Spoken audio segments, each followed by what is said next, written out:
Flash në Top Albania Radio. Informacionet kryesore të ditës. Përshëndetje, këto janë lajmet e orës 16. Përshëndetje.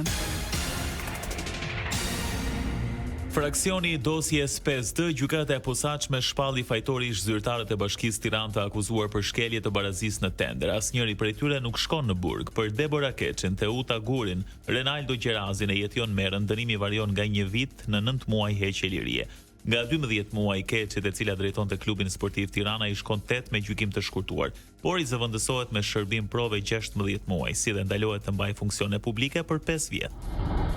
Ndërkaq Guri, Gjerazi e Mera nuk do të vuajnë nga 6 muaj burg me gjykim të shkurtuar, por 6 dhjetor punë në interes publik brenda 6 muajve. Si antar të një komisioni vlerësimit të ofertave klasifikuar një operator ekonomik në shkelje të rregullave të prokurimit publik të pandehurit kryesor të dosjes 5D, janë ish drejtori Ujësjellësit të Tiranës Redi Molla e ish kreu i Inspektoratit të Mbrojtjes së Territorit Marek Glençato, të arrestuar mbi 1 vit më parë, ndodhen në paraburgim për korrupsion dhe abuzim me tendera publik. Lajmet në internet në adresën www.topalbaniaradio.com. Një tjetër grup emigrantësh të cilëve ju refuzua azilin në Itali mbërritën në Shqipëri. Ania Spica e marinës ushtarake italiane u nis në mëngjes nga porti i Brindisit dhe zbarkoi në Shëngjin më 27 vet në bord. Emigrantët u transferuan në kampin e Gjadrit duke u riadresuar brenda strukturës konform rregullave e protokolleve të përcaktuara. Ky është kontingjenti i tretë i emigrantëve që mbërrin në territorin shqiptar si pjesë e dekretit të ri të qeverisë italiane, të cilët do të qëndrojnë në Gjadër deri në deportimin në vendet e origjinës me afat maksimal që nuk kalon 18 muaj.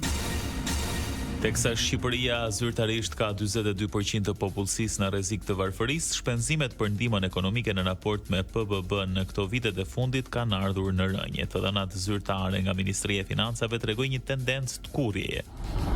Vitin e kaluar fondet për shpenzimet për ndihmën ekonomike arritën vetëm 1.1% të prodhimit të brendshëm bruto, dukshëm më pak se 1.6% më 2014. Rënja vjen në kohën kur kostot e jetesës, të tilla si çmimet e ushqimeve, qiras, transportit e të tjerë, janë rritur ndjeshëm duke goditur më fort stresat në nevojë.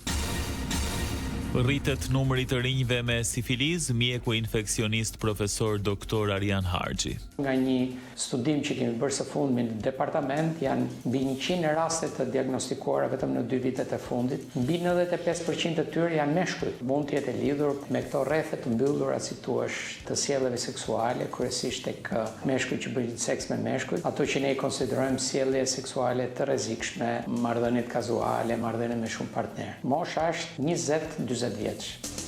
Sifilizi bëhet edhe më i rrezikshëm kur transmetohet nga nënat e foshnja, i patrejtuar, çon në lindje me deformime deri në verbim apo paralizë. Mjeku Harxhi thekson se duhen ndërhyrje të menjëhershme dhe masa për të diagnostikuar rastet në kohë. Të shumë e rëndësishme të ketë teste të shpejta, të përmirësohet testimet e diagnoza në të gjitha nivelet e kujdesit shëndetësor, sepse testet e sifilizit mungojnë në disa institucione, duhet të jemi realistë. Duhet përmirësohet edhe mënyra e menaxhimit. Për shembull, benzatim penicilina nuk është e regjistruar në Republikën e Shqipërisë dhe futet vetëm me lejë importi dhe është pak e disponueshme. Top Albania Radio.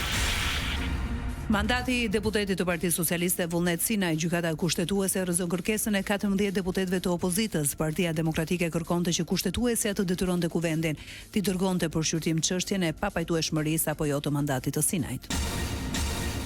Kreu demokrat Sali Berisha deklaroi në një konferencë për mediat se Partia Demokratike ka në dorë laptopin e patronazhistëve të Partisë Socialiste, ku sipas tij zbulohet veprimtaria kriminale në zgjedhjet e 11 majit. Berisha tha se posedojnë dokumente dhe komunikime të drejtuesve të Partisë Socialiste me 9 kontraktorët, duke e quajtur laptopin mjet krimi. Berisha paralajmëroi se të dhënat do të bëhen publike. Lajme nga bota. Parlamenti i Francës votoi në favor të projektligjit për legalizimin e vdekjes së asistuar, duke i hapur rrugën kujdestarëve të ndihmojnë pacientët të japin fund jetës. Deputetët e miratuan me 305 vota pro e 199 kundër.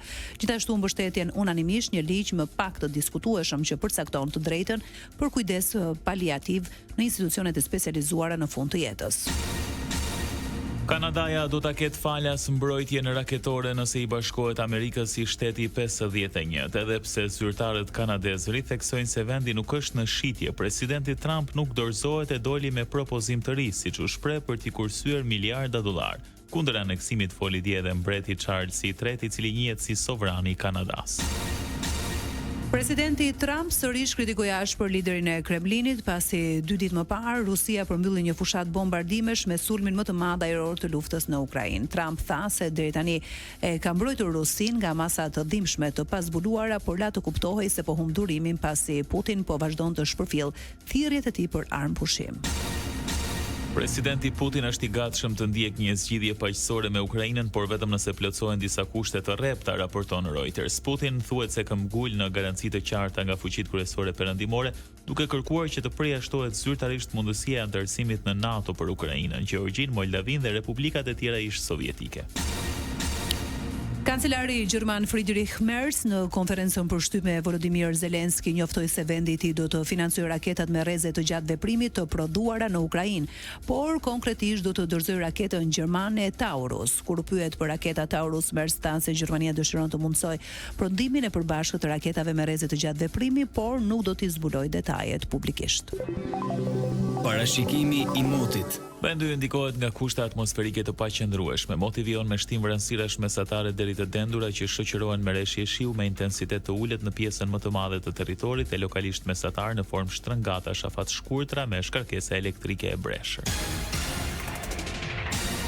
Doqet një përmbledhje të zhvillimeve kryesore të ditës. Edicioni informativ i radhës është në orën 17. Unë jam Ersilda Duko. Unë jam Edi Allaç. Kjo është Top Albania Radio.